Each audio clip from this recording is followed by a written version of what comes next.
Всем привет! Меня зовут Вита, я автор кукол и игрушек, а также коллекционер кукол. Добро пожаловать на мой канал. Я давно не появлялась с роликами, и шортсов было мало. Собственно, об этом будет это видео, а еще о том, чем я вообще в жизни занимаюсь и почему я так мало снимаю. Ну и самое главное, это то, что... А я и не хочу быть блогером, и никогда не хотела.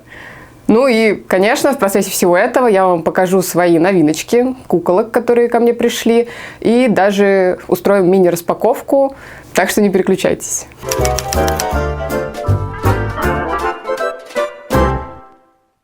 Начну, пожалуй, с самого главного. Это то, что моей основной работой является литейная мастерская. Я занимаюсь литьем шарнирных кукол на заказ, то есть работаю с авторами. Работа эта очень ответственная, очень сложная, потому что с материалами на рынке непонятки. То у нас американского полиуретана нет, то его можно купить, то вот какой-то российский полиуретан хороший вроде, а потом оказывается, что нет. Это постоянные эксперименты, это постоянные неудачи, дело выматывающее. Вот. Но у меня, слава богу, за 2 года уже активной работы собралась своя команда, люди, которые мне помогают, и в целом мы справляемся. Конечно, сложности бывают, но куда без них, особенно в таком процессе, который, по сути, производство, но это ручное производство, то есть тут невозможно без косяков. И это вот моя full-time работа, она у меня занимает практически все время, и ответственность большая перед людьми, поэтому как бы все мои основные ресурсы идут туда. Ну, я вам так вкратце рассказываю, чтобы не затягивать. Если вдруг кому-то интересно подробнее, то переходите в группу литейной мастерской. У литейной мастерской есть Бусти, где я показываю процессы, обзоры материалов и тому подобное. В общем, литейка канала мало касается, но вот это то, что высасывает все мое время практически, все мои душевные силы. Следующее, чем я занимаюсь, это мое творчество. Да, я на него подзабила за эти 2 года после пожара. Я занималась литейкой, ее организацией. И, собственно говоря, все мое творчество, оно немножко подупало. Ну, как вы видели, я сейчас возвращаюсь, что-то делаю, планирую. И, в общем, сейчас я почти все свои свободные дни, выходные провожу в разработке новых моделей. Я сейчас работаю над моделью волчицы для фурей своих. Хочу сделать фан-арт на Луну из Hello Boss в подарок мужу, но это будет Луна в таком реалистичном стиле, более вот похожим на мой. То есть я буду делать модель, которая вписывается в концепт моих зверей. Собственно, почему я сегодня еще снимаю вот здесь вот? Потому что у меня наконец-то появился рабочий стол с компьютером, с собственным, с красотой всякой. Вот. До этого я работала там за соседним компом, за компом мужа, и так как он меня тоже моделит, зачастую в выходные я просто даже не могла сесть за комп, потому что он работал. Ну, муж, в смысле, работал. Вот. А теперь, наконец-то, вот буквально на днях мы собрали мне рабочий стол, компьютер. Ой, я так счастлива. Правда, компьютер как бы не новый, это Франкенштейн, собранный из запчастей моей подруги и сестры моего мужа. Короче, мы все это собрали, докупили, чего не хватало. Но для меня самое главное – это... Честно говоря, не то, что внутри у компьютера, за это отвечает мой муж, а то, что снаружи, потому что мне очень важно работать в комфортных условиях. Мне нужно, чтобы вокруг было красивенько, чтобы, не знаю, вот всякие красивые клавиатурки, мышки, чтобы все по цвету подходило. У меня шикарный дуговой экран, ну как-то изогнутый. Вот. И моделить теперь просто одно удовольствие. А еще у меня здесь коврик под мышку с глазом Годжа из «Магической битвы». Я сейчас поближе подсниму, вставлю. А над компьютером у меня полки с моими братцулями на всю стену. И я очень этому рада. И вообще в такой приятной атмосфере просто только и хочется что работать. И, собственно, я еще решила сделать небольшие фигурки, фури тоже. Во-первых, хочу, чтобы были товары более бюджетной категории. То есть что-то, что я могу сделать достаточно быстро, и что-то, что и стоить будет не очень дорого. И при этом оно должно мне очень нравиться. Вот. И я хочу, чтобы это были фигурки милых персонажей. Я их буду печатать на 3D принтере и потом раскрашивать. Не знаю, что из этого выйдет. Сейчас моделью первую. И я, наверное, в Телеграме выложу чуть-чуть чуть-чуть так, чтобы заглянуть, что же я там делаю. Вот, так что переходите.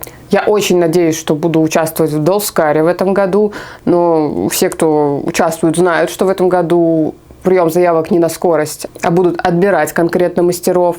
И так как у меня уже не совсем шарнирка, хоть и с шарнирными элементами, ну, есть шанс, что я не попаду. Хотя, с другой стороны, мы обычно стоим вместе с Клавдией Марленовной. И так как она автор шарнирных кукол, я все-таки думаю, что у меня есть большой шанс попасть на выставку. И, в общем, фигурки будут тоже хорошим таким ассортиментом для наполнения стола на выставке.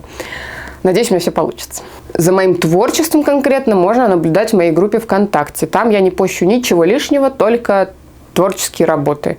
Поэтому посты там выходят не часто, но зато очень концентрированно. Параллельно со всей деятельностью у нас идет стройка дома. Да, она идет все еще, и там все более-менее круто получается. Правда, не очень быстро, но все равно прогресс у нас большой. Я надеюсь, мы уже зимой будем заниматься отделкой финишной. И вот это все требует тоже внимания, выбор материалов, контроль строителей. Вообще вот все вот это тоже отнимает много времени. Также у меня живность, муж. Ну, в общем, время просто утекает сквозь пальцы вот так вот. Я даже не понимаю, куда деваются мои выходные. И мне довольно сложно стало снимать видео. То есть для меня это прям стало какой-то работой.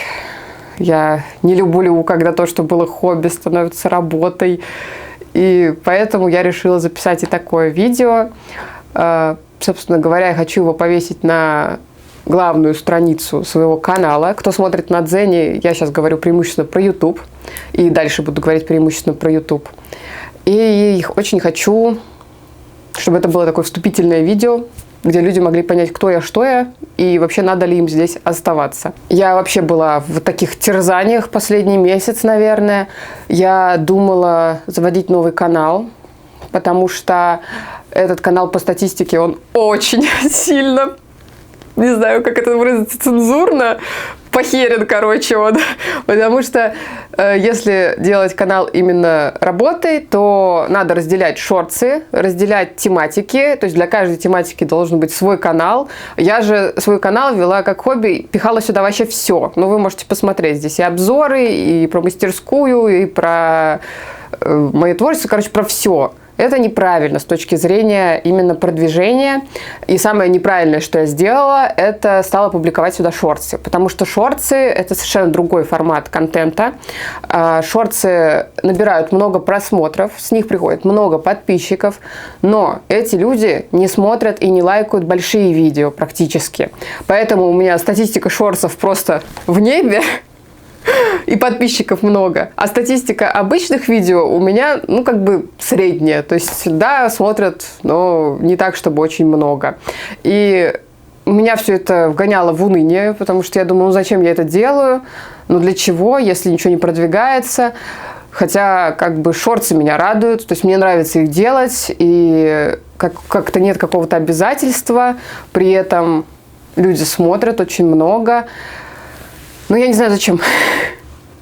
Зачем я это делаю? То есть, когда я стала думать, что, возможно, надо делать из этого какую-то реальную работу, да, снимать прям регулярно, по плану, не знаю, какие-то делать видео прям по запросу людей, в тренды, еще что-то, вести какую-то более активную, публичную, что ли, жизнь, в общем, быть больше блогером, я поняла, что мне это не хочется, мне это неприятно, и это из меня высасывает силы. То есть мне не нужна вторая работа, к сожалению, или к счастью. Канал для меня это хобби. И если вам нравится смотреть мои видео, если вам интересно, если мы с вами как-то знакомы, да, и вы меня любите, не знаю, что-нибудь такое, то, пожалуйста, оставайтесь, я буду снимать, я буду выкладывать и обзоры, и про кукол, но как бы все это будет в рамках моего хобби, то есть в рамках того, что не регулярно, не постоянно и абсолютно разрозненно. Когда я обо всем этом думала и реально думала, что надо заводить второй канал, вышло видео на канале Plastic Dreams о том, что она закрывает канал на время, не на время, непонятно. И оно мне так сильно откликнулось, при том, что я вообще не смотрю видео кукольных блогеров, но тут это попало настолько сейчас в мою проблему, что я сразу же его открыла, я его посмотрела и, по сути, получила ответы на свои проблемы. То есть я поняла, что да, я не готова вести канал регулярно, работать прямо над ним, вот вкладывать сюда все свои силы, следить за статистикой, следить за трендами. Для меня это тяжело, мне этого не хочется, поэтому вот можно сказать, что блогером я быть не хочу. Я хочу просто делиться тем, что мне интересно, и если кому-то это будет интересно, то они останутся со мной, без всяких ухищрений, я так думаю.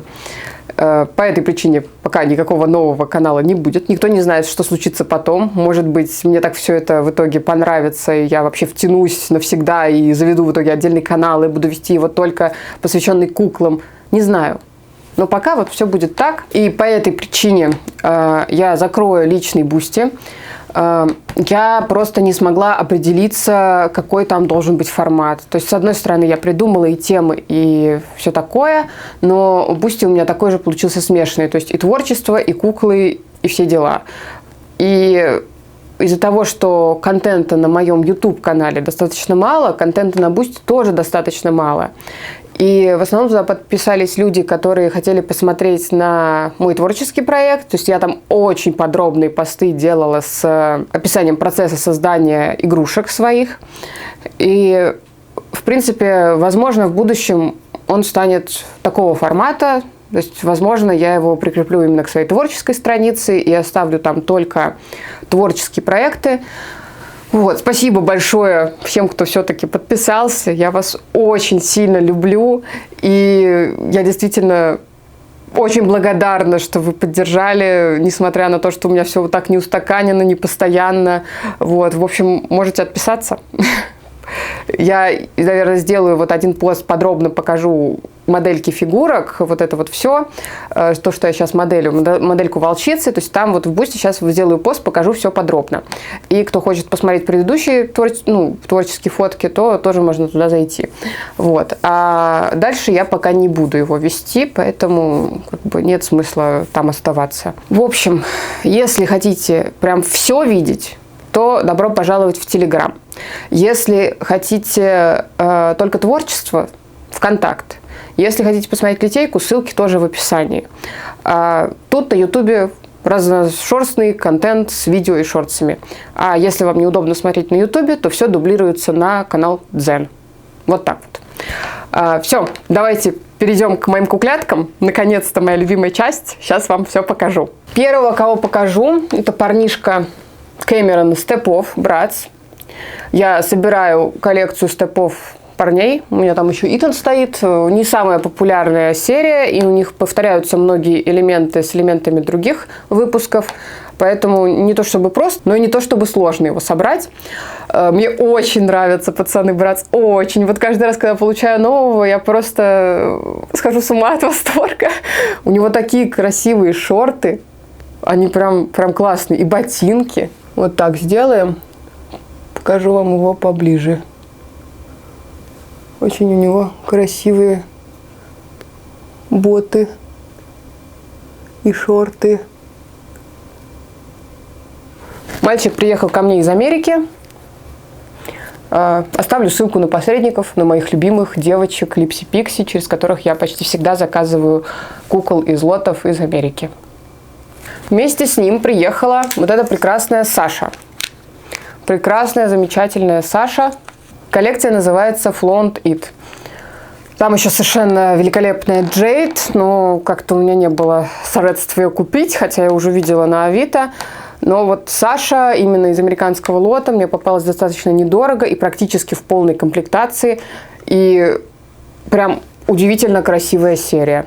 У нее лучшие волосы, которые я видела среди Братц. Они реально тонкие, тяжеленькие и шелковистые. Обычно у Братц волосы сильно мочалятся со временем. У этой же просто шелк. Вообще, я была в восторге, когда их увидела. Даже не знала, что Братц такое делают. Ну и в целом коллекция красивая.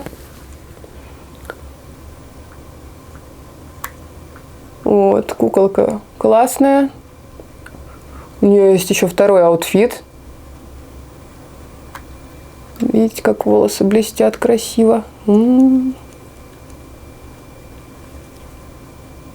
Вот так вот. И третья куколка – это Хлоя Стратит. Это девчонка с Авито. И у меня была полностью собрана уже коллекция Стратит, но я все никак не могла найти Хлою в полной комплектации и в том виде, в котором она мне нравится. В итоге я психанула и частично купила одежду у посредника, частично заказала с Алиэкспресс и куклу саму нашла на Авито. Не прям самый лучший вариант куклы, у нее есть другие волосы, но в целом у нее прям очень хорошие волосы, густые. Я хочу ей заплести еще косички. Ну, в общем, уложить. То есть она вот только недавно пришла, я ее поставила, пока особо ей не занималась, только помыла. У меня нет только топа от второго аутфита, нет ее повязки. Надеюсь, найду. Что еще? Ей надо отреставрировать губки. Я, скорее всего, в шортс это покажу, потому что все реставрации и все распаковочки таких мелких кукол я показываю в шортсах. Вот такая девчонка. Стратит моя любимая коллекция, одна вот из любимых. У нее просто обалденные мейки. Хлоя с зелеными глазами – одна из самых красивых вообще девочек-братц, которых я видела. И это касается всех остальных кукол в этой коллекции. У них очень необычные мейки. Саша с желтыми глазами, Ясмин с ярко-изумрудными. В общем, я хотела снять целое видео отдельное, посвященное этой коллекции, как раз когда ее соберу полностью, показать девчонок со всех сторон, показать их аутфиты, и первые, и вторые. Как думаете, стоит? Вам было бы интересно посмотреть на всех девчонок коллекции Стратит? Теперь пойдем прям по новинкам. Во-первых, на ВБ завезли... Ой, я сейчас все потеряю. Завезли братцулик, красотулик пижамных. Также была скидка на 11, да? Не суть, короче. Вот.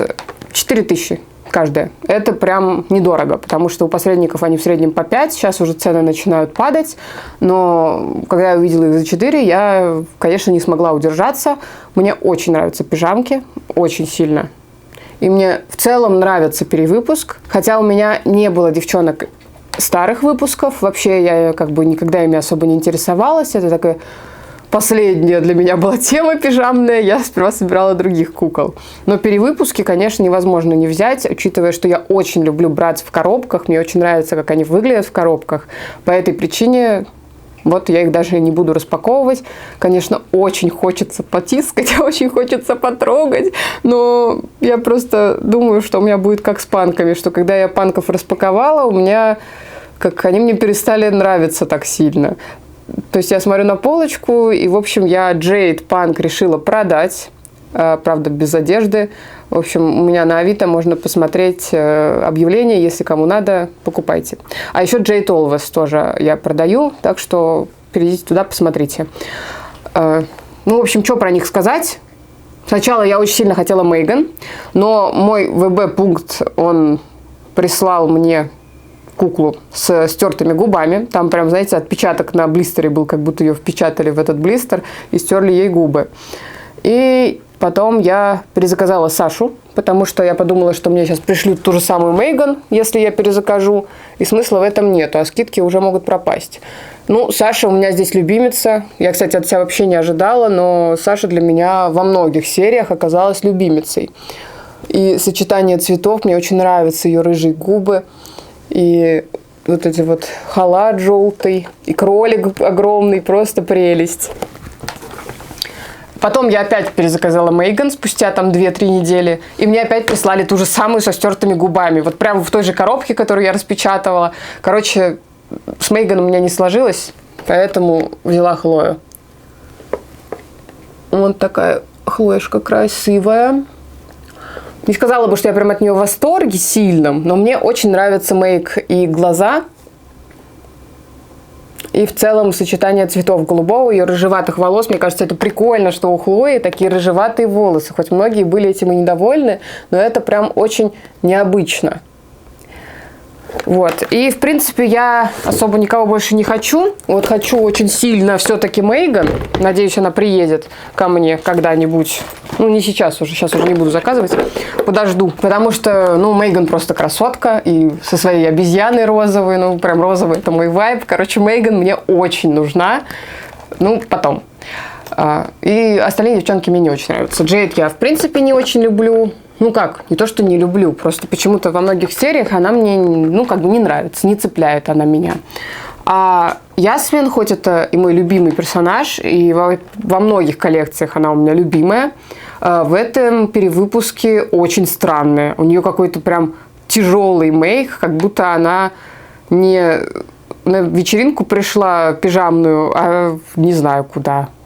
В какой-то стриптиз-клуб, потому что у нее прям настолько вот этот тяжелый мейк, у нее настолько тяжелый взгляд. Мне она вообще не нравится, поэтому я ее брать не буду. Но, говоря о Ясмин, я наконец-то обзавелась перевыпуском панков. Вот. Что про нее сказать? Да ничего. Собственно говоря, Джейд продаю, а Ясмин поселила. Я долгое время не могла приобрести Ясмин. Еще мне не хватает Хлои. Но я пока не знаю, буду ли я ее брать, потому что, опять же, не то чтобы сильно она меня цепляет.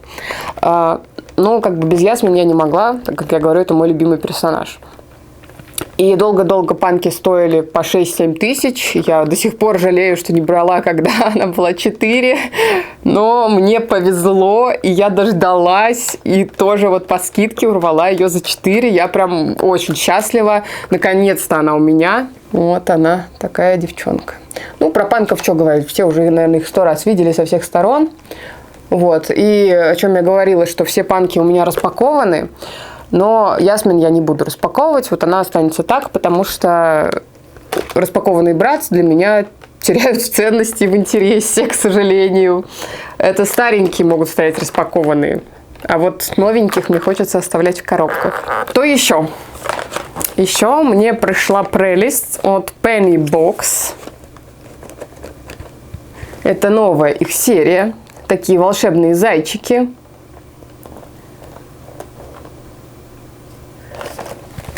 Я думала, что с Penny Box я покончила, но нет. Зайчики меня подкупили. Точнее, как? Вот это зайчик на обложке. А так, там еще котик, барашек. В общем, у меня барашек. И распаковка конкретная, и прям все показано будет детально в шортсах. Я вам вот так ее покажу. Вот так вот заглянем.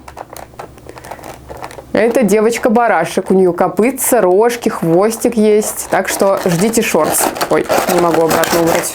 Все, убрала. Хотелось бы еще зайку. Вот эту вот. Но пока не знаю, буду ли тоже заказывать. У меня интересы сменяются, поэтому я иногда забываю, что я хотела, и не покупаю. Ну и самое главное, ради чего я снимаю это видео, просто чтобы запечатлеть этот момент, это Барби. Барби, которую многие видели и наверняка многие хотели, а многие поселили. Это новая Барби в розовом. Сейчас открою, покажу вам. Так, тут коробка в коробке. Фирменный шипер барбейский. Ну, вы уже поняли, кто это, да? Так, вскрываем. Ох, тут прям заклеено, знаете, все вон наклею.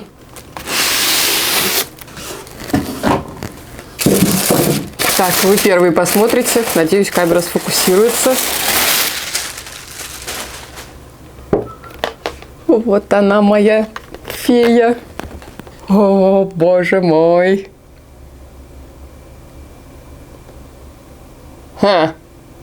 Супер. Походу, у меня бракованное лицо. Класс. В общем, если видно, у нее на лице царапки. Я вообще первый раз такое вижу у Барби. Я не понимаю, что с этим делать. Конечно, я ее не собиралась распаковывать, пересаживать и играть с ней. То есть на полочке она меня и так, наверное, устроит. Но попробую написать посреднику. Вдруг она войдет в положение и заменит. Потому что это вообще пиздец. Извините за мой французский, но это... Посмотрите, у нее обтерты губы. Ну, практически. И у нее 2 огромные царапины вокруг глаз. Это вообще... Это полнейший брак. Не получилась радостная распаковка, извините. Но тело у нее красивое, и в коробке оно выглядит красиво. Я бы не сказала, что я прям очень сильно расстроилась, почему-то я в целом к Гураку отношусь нормально, к тому же вдруг еще получится что-нибудь придумать. В общем, вот так вот.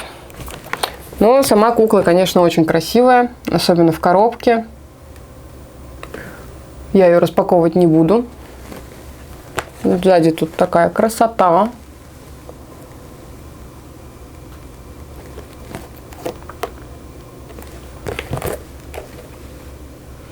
Вот так вот.